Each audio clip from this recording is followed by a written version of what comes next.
Police Interceptors. An elite unit of 32 hand-picked officers. Oi, right, you're going to get nicked for assault in a minute, mate. Using rally-spec Subaru Imprezas, Mitsubishi Evos, and a state-of-the-art Eurocopter. They are Essex Police's most effective weapon in the war against crime. Police!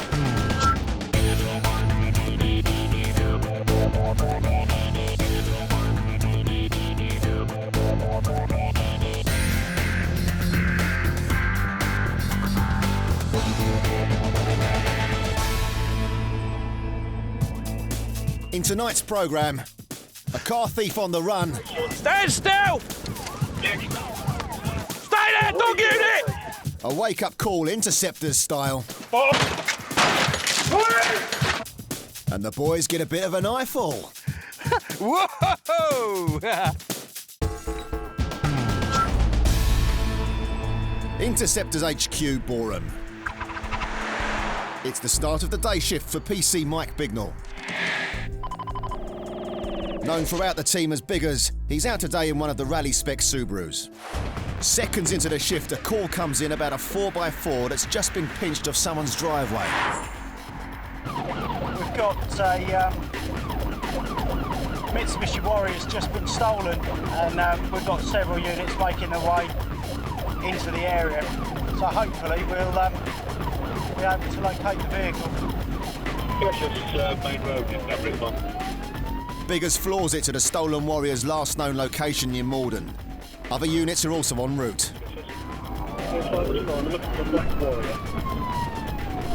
Time is precious, and in this game every second counts.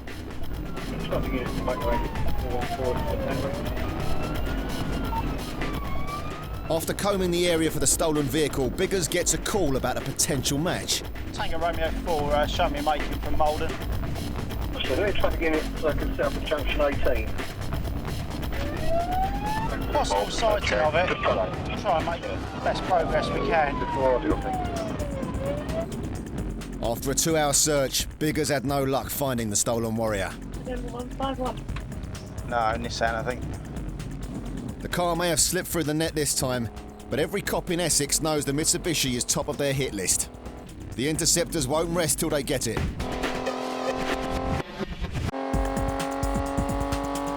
Sure enough, the next day the same stolen vehicle's been spotted, and this time the Intercept team are throwing everything at it. Bravo 5, we have the stolen vehicle within Buchanan Way. The Warrior's being tailed by an unmarked police car. 3 Interceptor units are racing to the scene in a strategic attempt to surround the nicked motor. Once we've got our vehicles in place, hopefully we'll have some information that we can act upon and make an arrest. Sergeant Jerry Parker is gunning the Evo 10. And his co-pilot is PC Roger Watson. It's just a waiting game now. Parked up at a roundabout, Jerry and Roger have been told to block off the stolen vehicle, which is heading straight into their path. Passing the Red Lion public house. News comes in that the Warrior's running in convoy with a green Mondeo. That will also need to be stopped. 1018. It's not us, is it? Oh, hang on, what's this coming up here? No, it might be. Yeah, no, it is. Jerry, Both the 4x4 and the Mondeo are now seconds away. Time to block them off. Get out of the way! Get out of the way! Go back! Go back! But ironically, a random motorist has blocked the cops off. Get out of the way!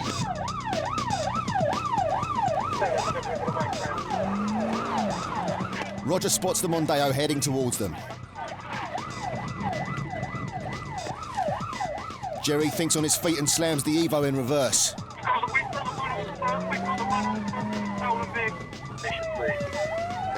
They got it.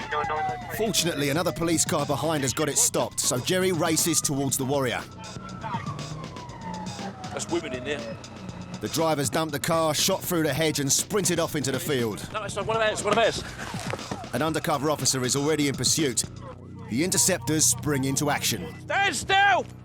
Jerry heads straight through the hedge, whilst Roger tries to head him off further down the field. Stay there, dog unit! Can't get round, mate. Fellow Interceptor Amy Rolfe spins by to give Roger a lift. Dive in, Bob. Left ear. Amy spots a gap in the hedge and quickly pulls over. You just park here. I do. There's no sign of the suspect. Turns out the sergeant's already collared the thief. The vehicle behind us was a stolen vehicle. It's obviously seen our marked car at the top of the road, and the driver's decamped out, run through the barbed wire and the brambles, which was slightly uncomfortable chasing them through there. The vehicle that was running with it had another 3 in. That was stopped at the top of the road by the traffic unit. So in total, 4 people arrested. Jump in. The owner's got his car back. So it's a really good result, actually. He wasn't wrong, as the 4x4 driver was charged with theft and driving whilst disqualified. He was given 26 weeks in prison and further disqualified from driving for 2 years. After a police investigation, the 3 arrested in the Green Mondeo were released without charge. Coming up, a police raid that packs a punch. Knuckle dusters only have one purpose, and that's to cause injury to people. Fitchy delivers the letter of the law. Well, is that what happened? Did the court tell you to surrender your licence and you failed to do it? And Emily has a crash course in translation. I was like starting to brake, what was that going on? You pressed the wrong pedal. Yeah. Yeah?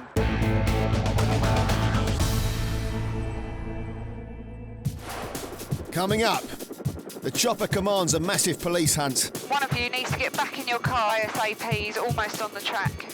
A postman sends the Interceptors flying. And Emily goes back to school. I feel like I'm giving a class sitting up here.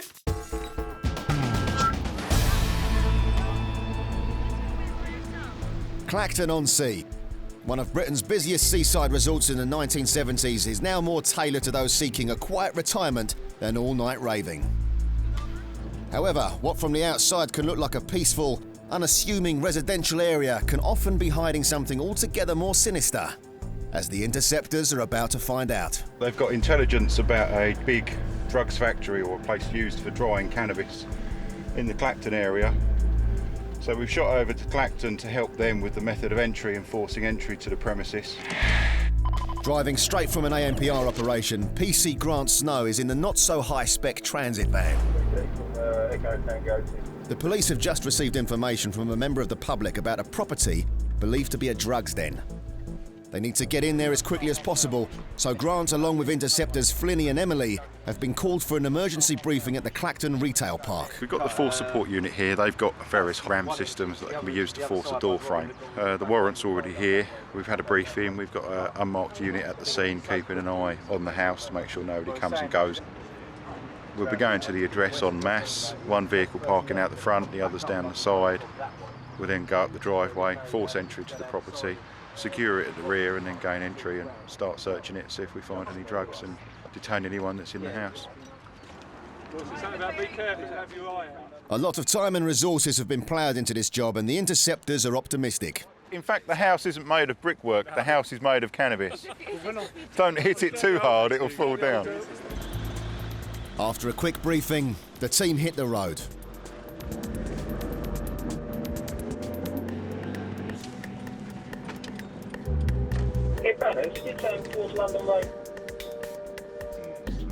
Essex Police are specialists at forced entry. Every detail of the raid has been meticulously planned.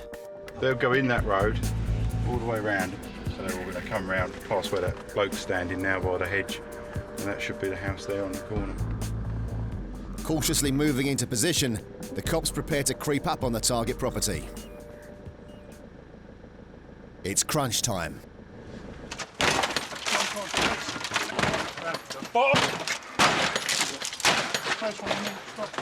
Police! Send me more!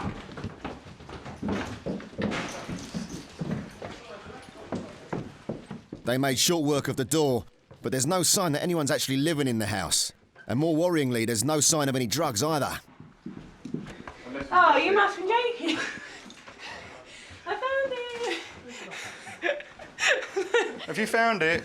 Yeah. There we have about £20 worth. Hardly Epping Forest, But the team are convinced there's something bigger, and they won't rest till they find it.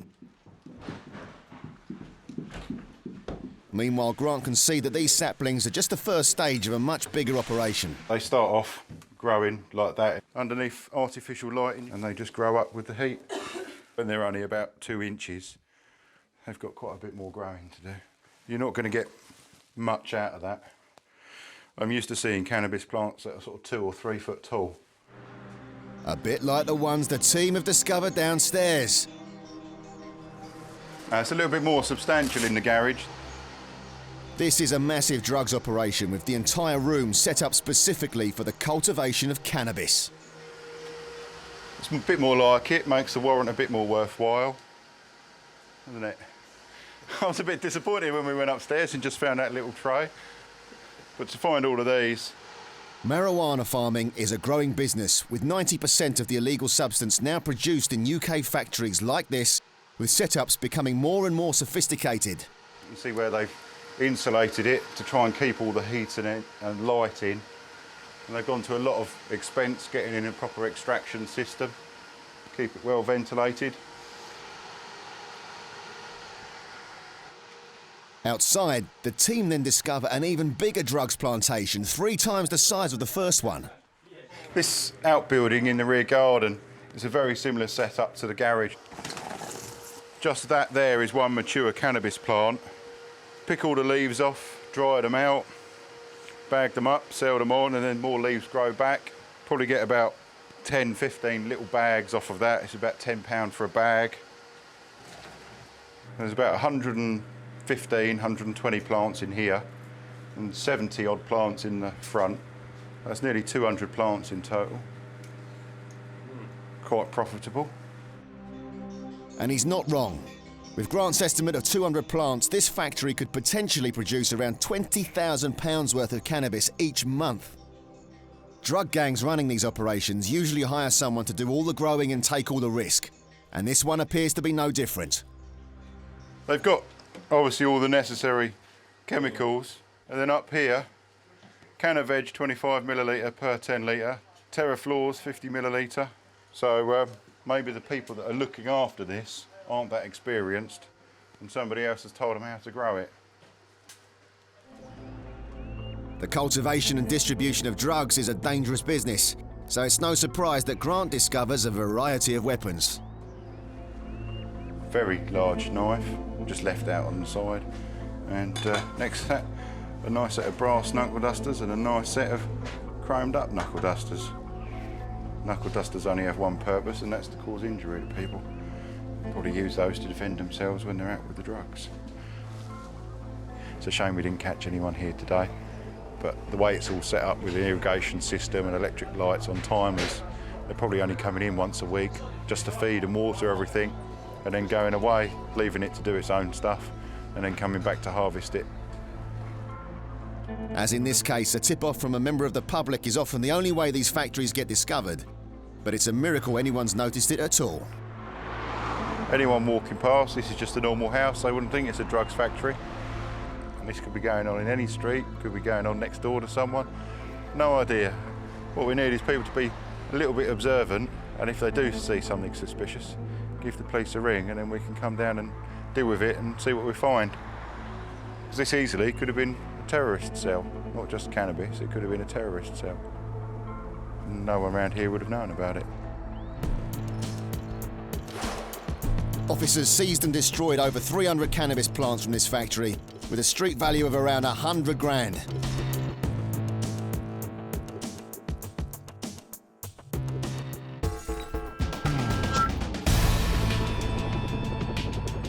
Chelmsford, one of the fastest growing towns in Essex, a popular choice for Londoners looking for a slower pace of life. But for the Interceptors, it's far from a quiet afternoon away from the office. A car's just crashed into a fire station just up the road. It's full of ewes, and there's a concern that they're all going to decamp, so we're making our way there now. PC Emily Freeman is racing towards the fire station. Along with her crewmate PC Adam Barry, who's on the radio to control. Tango Romeo 72, we're about to go TA at this. There they are. Arriving at the scene, they soon spot the vehicle, but there's no sign of the driver.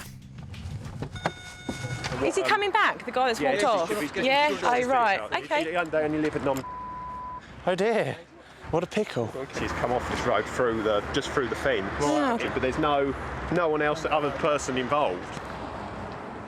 It seems the car's veered off the road, smashing straight through the fire station's fence. The driver's nowhere to be seen, but strangely, the owner of the car has just turned up. It's your car? Yeah. Why is your friend driving it? Just he's... I asked him why he's... No, you should know. It's your car. Why is your friend driving your car? I hear he's coming. Ask himself.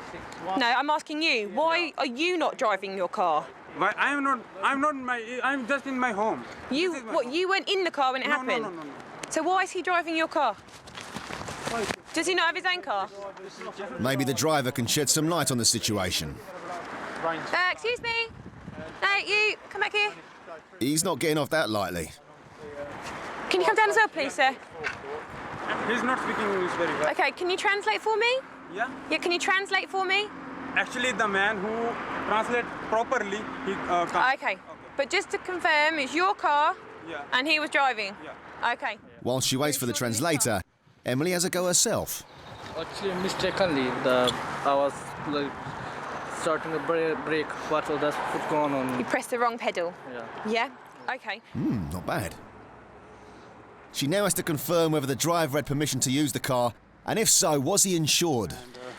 So, does he normally borrow your car? I do not understand. OK.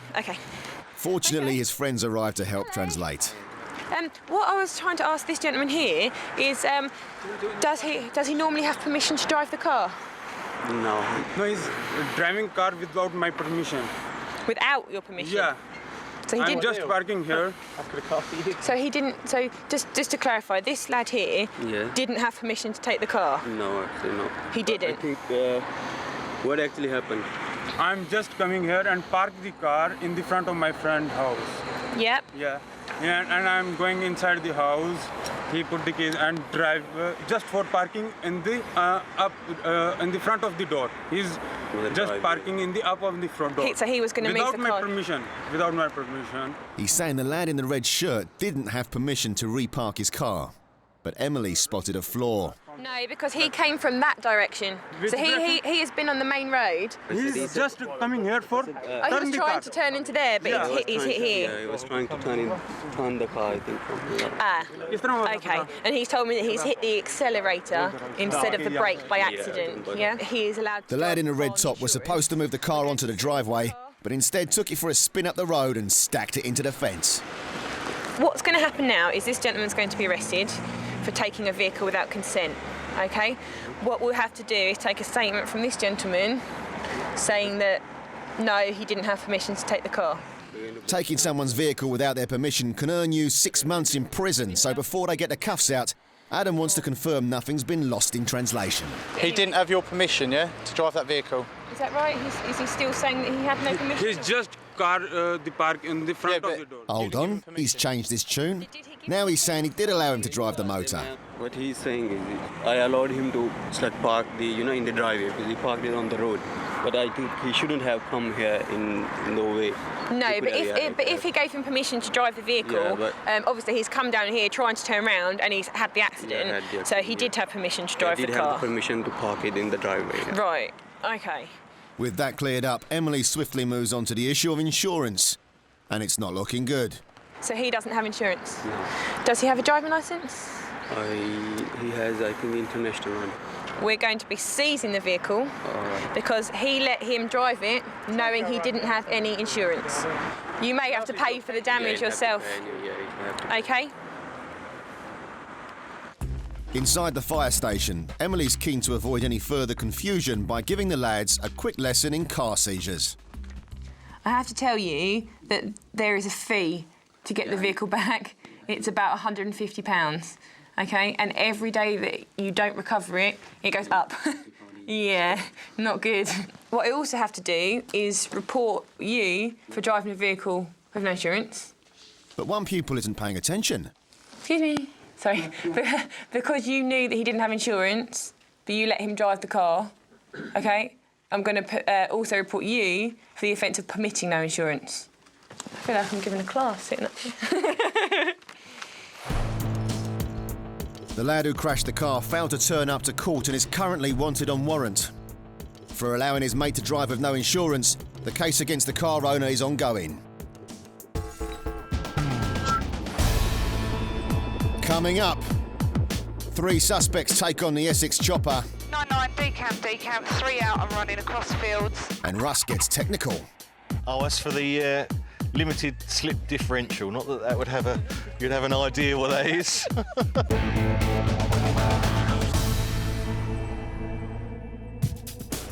Coming up on Police Interceptors.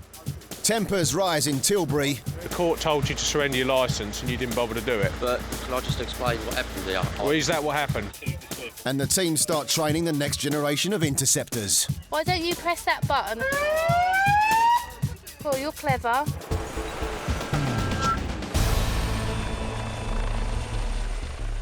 As well as rally spec pursuit cars, the Essex Police have another weapon in their armoury.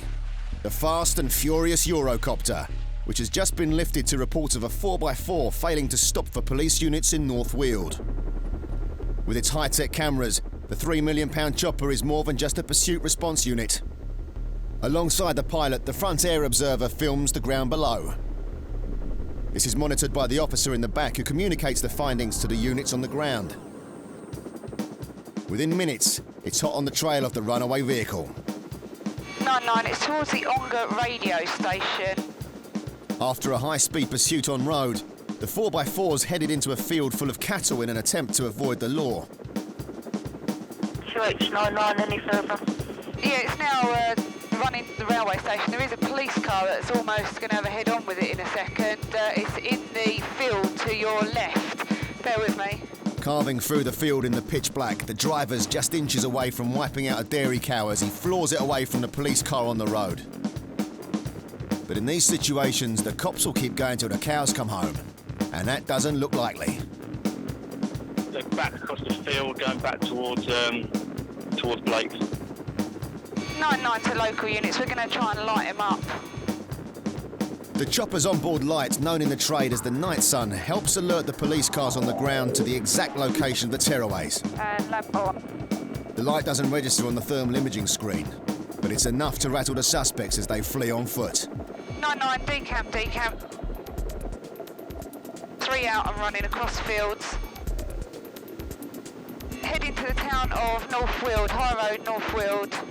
Fleeing into the field in the dead of night, it's the chopper's job to coordinate the units on the ground. I can't work out where they're going. They're going to ground in the wooded area down there. The runners are split up, making it much more difficult for the cops to catch them. 99, you've got 2 police cars together at the south side of the wooded area. There's a police car coming in the top here. The one coming down that track there, if he stops where he is now. If you can stop where you are. Officers that have just jumped over rear fence. One of them is in the field right in front of you. The eye in the sky now has to follow 3 suspects, all scattered in different directions, which is proving almost impossible. 2 officers have got one in front of them, now crouched down, trying to make himself as small as possible. Dog unit on the track. To your right, there is another one. We've got one in the woodland area. With all the information coming from above, the ground units are getting confused. They're all going the wrong way, aren't they? Yeah, officers, turn round, go back to your vehicles and right from your vehicles. Meanwhile, one of the runners is nearing the road. 99, one of you needs to get back in your car and drive back down there ASAP. He's almost on the track. The road ahead would lead the suspect straight to the residential area, handing him numerous hiding places, meaning disaster for the cops. 99, are you able to light up this suspect? Yeah, lamp's just gone on. He's now running back in towards the fields, away from the track. Police car pulling up right by him now. He's on your right-hand side now. He's just gone past him. You have gone past him. Even with the chopper's light, the police car fails to spot a suspect. He's now on the track, heading back towards the main road. 3-4, we've got him on the train. Luckily, another police unit wasn't far behind. With the international sign for I surrender, this lad's clearly had enough. That's 1 down, 2 2 to go. Ideal, we'll go back and look for the other one. 300 metres west, the second thief looks like he's had enough as well. Should be an easy snatch for the officers who are just metres away. Right, he's given up as well, I think. 2 officers in the field that came over the back fence. You've got the male there, he's surrendering himself. We'll go and look for the third. But it looks like the third runner's going to be a bit more difficult to catch than the others. The male went to ground in that wooded area. Whilst following the first and second suspects, the choppers lost sight of the third. Who's that? That's the suspect, isn't it? Oh, I think that might be a police car there. That's a police car on the road there. Okay. Well, he went in here, so hopefully he's still in there somewhere. The cops now need to surround the perimeter of the field to block the suspect's escape. There is a police car on the opposite side of the woods. They can cover that side of the woods as well. It should be fairly well contained. You've got about 6 police officers on foot in the ground. Yeah, the unit shining their torch at us. We are directly above the woods at the moment that QZ43 is actually searching. If we can just get this wooded area contained as much as possible. Combing the rough terrain in the dead of night is proving tough, but the air crew won't be giving up that easily. Luckily, the thermal imaging camera can detect the suspect's body heat even if they're buried in undergrowth. Okay, I've got heat source there. You see that? It's not long before the air observer spots something. Male lying down. Yeah. I think that's him. And the dog unit is. The dog unit is here. Right. It's not too far off now. We think it's the male laying down.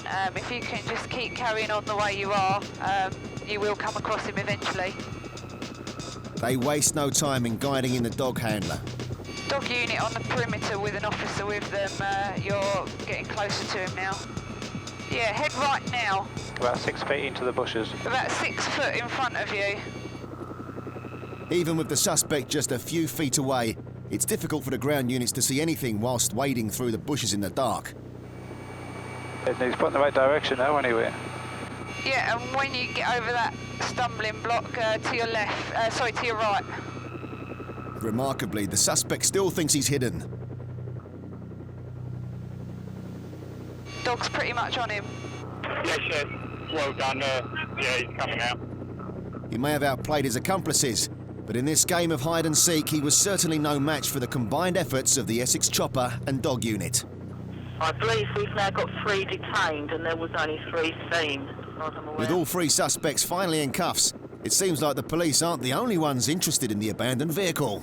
So I'm near the suspect's vehicle, but there's a lot of cows and angry mothers around with their calves, so can't go near just yet.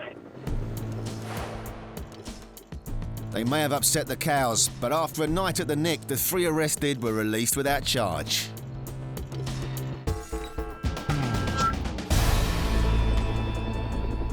Over on the A12, the Interceptors are heading east in the Scooby for a slightly less conventional police assignment. Today we're going to Colchester. It's a school fete, so we're doing a bit of PR, community interaction, and just to show the human side of us that, you know, we're all approachable and you can come and talk to a policeman. That's very important for young children, that they're not frightened of the police.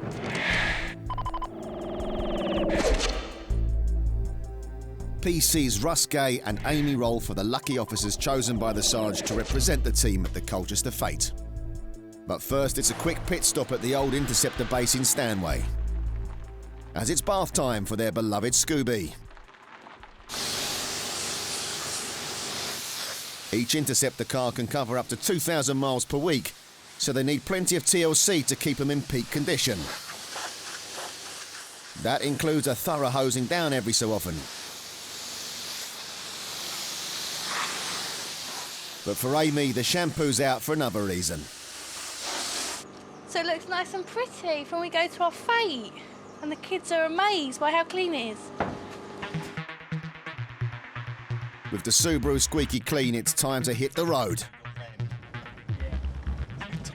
The Interceptor cars attract attention wherever they go, and the Colchester Fete is no exception. Would you want to go on the driver's side? Oh, look! What's this? Russell will be able to tell us. Russell, what are those buttons for? Oh, that's for the limited slip differential. Not that that would have you'd have an idea what that is. Oh, do you not know either? You want to have a sit in the car? As long as you don't put it into gear.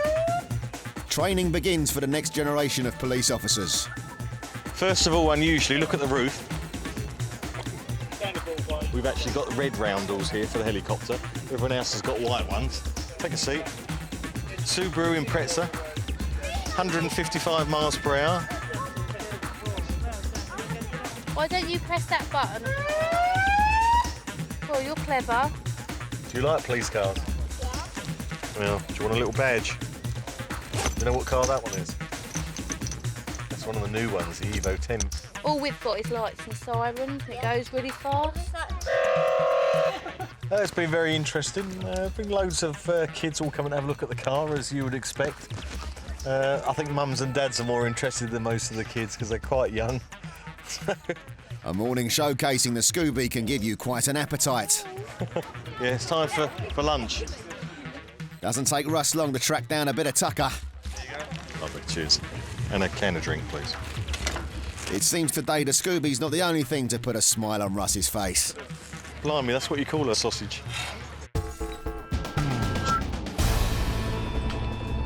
It's early afternoon in South Essex. Just a couple of hours into their shift, the Interceptors are doing their rounds in the Evo 8. Nice area. Enjoying the view is PC Andy Fitch, known as Fitchy. Riding alongside today is PC Penny Felton. With the majority of homeowners at work, housing estates are hotspots for daytime burglaries.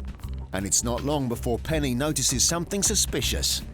Oh, hang on, we've got someone lurking about there, looking. What's he doing? Where? Behind that Mitsubishi that he's holding in the gateway. He wasn't quite sure whether to come or go before. In a fluorescent jacket, he could be a safety-conscious burglar or a suspicious-looking tradesman. He's not really the type of person you'd think, well, he's committing crime because he's quite fluorescent. The man's headed off round the corner. The Interceptors decide to follow him. There you go. Look. He's in that red escort. Janice, can you run one through, please? Kilo Tango Whiskey, red escort. A quick call to control tells Fitchy there's something amiss. No MOT. Excellent. Insurance is unavailable. Here we go. Good. We'll have him then. It'll do. Start again.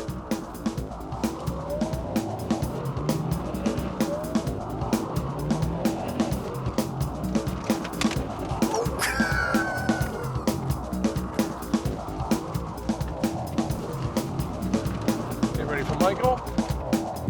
Flooring the Evo 8, they catch him up in no time. Well, it's only an old banger. He might have ditched the fluorescent jacket, but he's still very much in the limelight. Got any insurance? Yeah, I'm a postman. Yeah? All right, you ain't got any MOT? Huh? You ain't got any MOT? Oh, was it run out? Yeah, got your licence? No, not on me. Got some ID? Yeah. You're a postman doing your rounds, are you? Yeah. He's got the right colour car, but he doesn't look like your regular postman.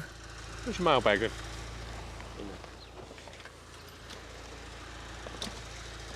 Oh, right. Blimey. That explains why he was snooping round the houses, but it doesn't explain the issues Fitchy's got with his car. Whose insurance are you using to drive this for your delivery? Just my own. You're... Yeah, it's under my own, yeah. They have the information. So Royal Mail doesn't cover you? Well, yeah, they don't use your car, so yeah, so... No, but I'm saying that they don't insure you. Well, I presume they do, yeah. Yes, sorry, what you got? But in the eyes of the law, any driver using their own car for work purposes must have the appropriate insurance.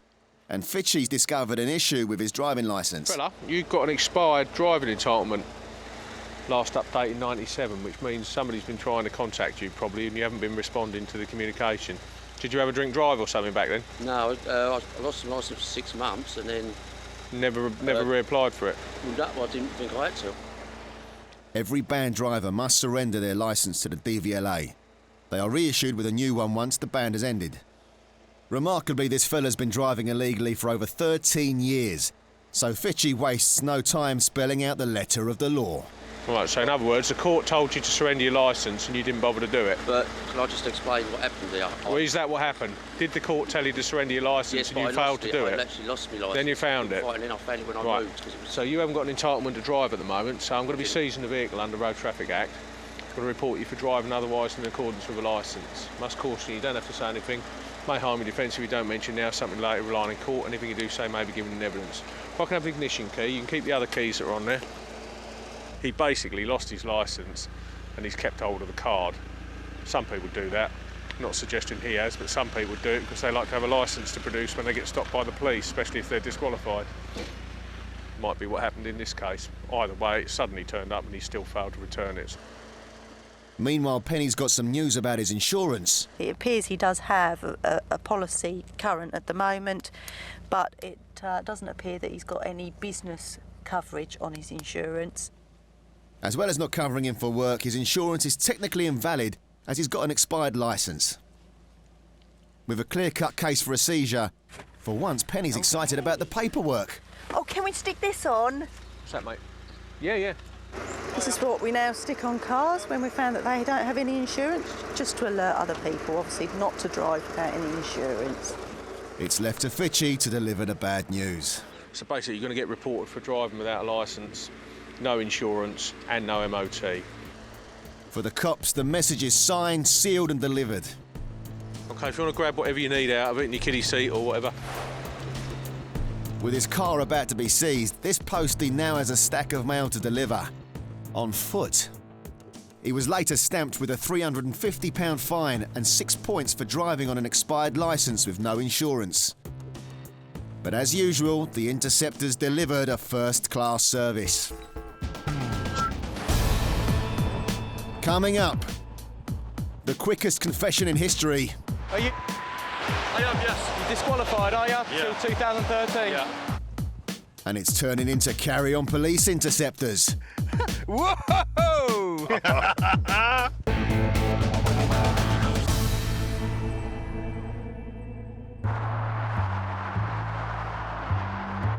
It's a wet afternoon near Dartford, and the Interceptors are sat up on the Essex side of the Thames crossing. Biggers is parked up in the team's Ford Mondeo ST, whilst PC Andy Donaghy is on radio and reflexology duties. Oh, that was beautiful, that was. What? My neck was hurting. I was to give it a nice little crack then. Saying you like crack? Yeah, received. What's the index? The boys have received word that a black Alfa Romeo has just come into Essex, and it could be being driven by a disqualified driver. I'm ready for you. Is that Alpha? Looks like a male driver. Black. Oh, go on, let's go for it. The Interceptors decide to intercept. There's 2 information reports on the vehicle to suggest that it's been driven by a disqualified driver. So I'm going to check now, see how up to date they are. Do you see it? No, not at the moment. There's no sign of the car, but the cops won't give up that easily. I'm going to take a guess he's gone straight on. Ah, that's it. See about 5 cars up in lane 2. Looks like rear Alpha lights. With a possible match, Biggers moves in for a closer look. There it is. The information reports on the vehicle suggest that a male driver is disqualified from driving. So we're going to look for a suitable place to stop it and have a chat with him to see if it is him. To avoid getting wet, Biggers has got a better idea. I'll tell you what, if I can, I'll get alongside it and we'll have a look, see who's in it. Female, right? Looks like women's hands. No, it's a bloke. Bloke with a moustache. Nice work, Columbo. Sure. Should pull him over down here. A quick flash of the lights and he pulls over. Yeah, I don't want to mess around. Hello, mate. You all right? Yeah, do you want to jump out? It'll be easier rather than talk to you there. Carrying a maximum sentence of 6 months in prison, disqualified drivers notoriously give the cops the runaround. Are you? I am, yes. You're disqualified, are you? Yeah. Till 2013? Yeah. All right. But not this time. Yeah, he's just admitted he's disqualified. Excellent. That's the easiest arrest they'll make in a while. What we'll do, we've got to take you to the police station and speak to you on tape about it. Right. And that's at Brentwood, so we're not far off. It shouldn't take too long, and then we'll go through that. I'll have to sit in the front of the car, but we haven't got a lot of room. I'm going to have to stick some cuffs on you, all right? So just put your hand... Gloves and stuff like I'll take your car in, mate, don't worry. I've got my mobile phone in there as well. I'll bring it all in for you, mate. Yeah, come here. Let's just do this. Considering he could end up behind bars, this fella seems extremely upbeat. Hello, buddy. How you doing? Thanks for being honest. Oh, that's all right. Have you left your keys in it? Oh, sorry. There you go. Mate. Cheers. I'll just put your seatbelt on. Right. All right. That's all right. We'll sort it out for you. Yeah, no, I appreciate you being honest. Does it drive all right? Nothing wrong with the brakes on you? Oh, yeah, it's fine, yeah. Yeah? OK. And he's not so sure as he drives the Alpha back to the nick. But we get, obviously, to drive other people's cars when we have vehicle seizures or an incident like this. Sometimes they can be nice cars and other times not so nice. This one's got some issues with engine management and things. It's just like riding a kangaroo. It's probably not the best thing to say. As Andy heads down under, Biggers arrives at Chelmsford Police Station. For a chap that could be facing a tough sentence, he's surprisingly keen to get in the nick. Your phone and your fax, mate, all right? Cheers. Do you want to have one while you're out here? Yeah. Missed calls, 4 messages. From the wife? Probably. Oh dear. So actually, he was a nice fella. I didn't have any real issues with him. He admitted everything. Yeah, he was honest up front, wasn't he? So he's obviously got an issue now. We've had his car off of him. He's probably looking at a 4 or 5 hour trip back home. We've called around a few taxi firms, and the cheapest one that would take him up to Rotherham was £280, which he kind of gulped at.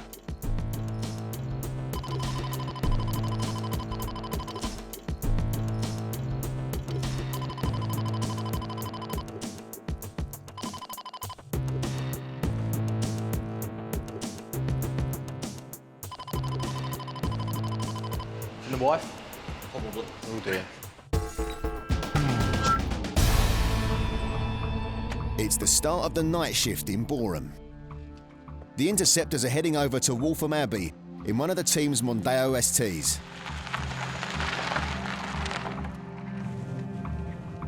Never been around here. Didn't know it existed.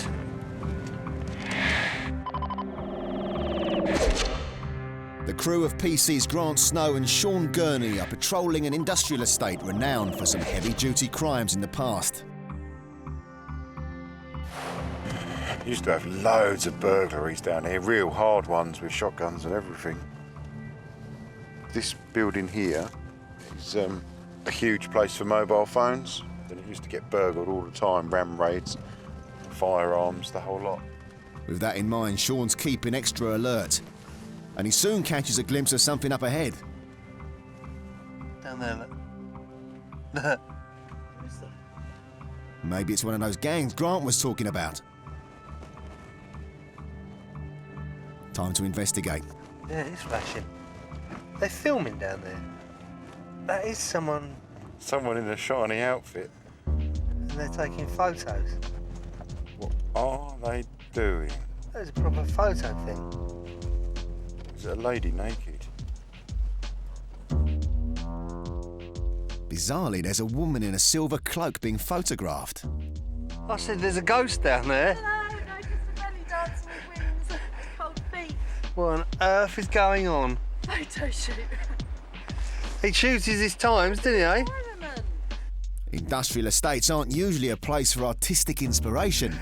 Whoa! Clearly, the camera's not the only thing flashing. All right, well, we'll let you get on with it then. Thank you very much. See you later. Cheers. See you, mate. It's fair to say Grant and Sean certainly weren't expecting that on their evening's patrol. That was funny. We could just park up and watch. I think I might. Here, drop me off.